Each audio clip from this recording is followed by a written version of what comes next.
ഇപ്പോൾ ആര്യാടൻ ഷൗക്കത്ത് മാധ്യമങ്ങളെ കാണുന്നു തത്സമയം. ഒരു നല്ല ഭൂരിപക്ഷത്തിന് ജയിക്കാവുന്ന എല്ലാ സാഹചര്യങ്ങളും ഉണ്ട്.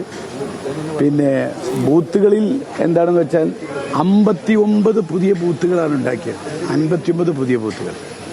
നേരത്തെ 204 59. സാധാരണ ഓരോ വർഷം ബൂത്തിൻ്റെ എണ്ണം വർദ്ധിപ്പിക്കുമ്പോൾ ഒരു 5 ബൂത്ത് അല്ലെങ്കിൽ ഒരു 6 ബൂത്ത് ഇങ്ങനെയാണ് ഓരോ വർഷം വർദ്ധിപ്പിക്കുക ഓരോ തെരഞ്ഞെടുപ്പിൽ.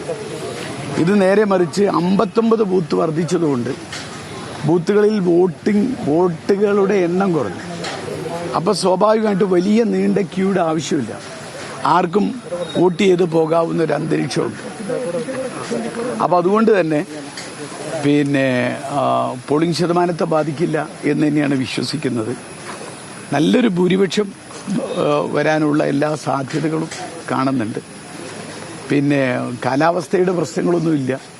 കാലാവസ്ഥാ പ്രശ്നം എന്ന് പറഞ്ഞാൽ കാരണം അത് തെരഞ്ഞെടുപ്പ് പ്രചരണ രംഗത്തൊന്നും ആ പ്രശ്നം കണ്ടിട്ടില്ല. ഈ കോരിച്ചൊരിയുന്ന മഴയത്തും ഒരു കാലത്തുമില്ലാത്ത ആവേശവും ഒരു കാലത്തുമില്ലാത്ത ആൾക്കൂട്ടവുമാണ് UDFന്റെ ഓരോ പരിപാടികളിലും ഉണ്ടായിട്ടുള്ളത്.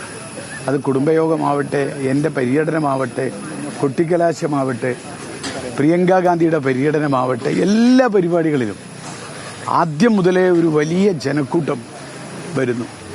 അപ്പോൾ കോരിച്ചൊരുന്ന മഴയൊന്നും അതിനൊക്കെ അതിജീവിക്കുന്ന വലിയ ആവേശം UDFന്റെ പ്രവർത്തകരിലുണ്ട്. അതുകൊണ്ട് തന്നെ പോളിംഗ് ശതമാനത്തെ ബാധിക്കില്ല എന്ന് തന്നെയാണ് വിശ്വസിക്കുന്നത്. മാത്രമല്ല ഒരു വലിയ ഭൂരിപക്ഷത്തിന് വിജയിക്കാവുന്ന സാധ്യത. ഈ വിവാദ പ്രശ്നങ്ങൾ എന്തെങ്കിലും തിരിച്ചടിയാവുന്നുള്ള അവസാന ലാപ്പിൽ അങ്ങനെ ഒരു വിലയിരുത്തലുണ്ടോ? അത് യഥാർത്ഥ കാര്യങ്ങൾ ചർച്ച ചെയ്യാതിരിക്കാൻ വേണ്ടി ഓരോന്ന് നിലമ്പൂരിൽ ബൂത്തുകൾ തോറും ചെന്ന് വോട്ടർമാരെ കണ്ട് സംസാരിക്കുകയായിരുന്നു ആര്യാടൻ ഷൗക്കത്ത്. അതിനുശേഷം മാധ്യമങ്ങളെ കാണുകയായിരുന്നു അദ്ദേഹം.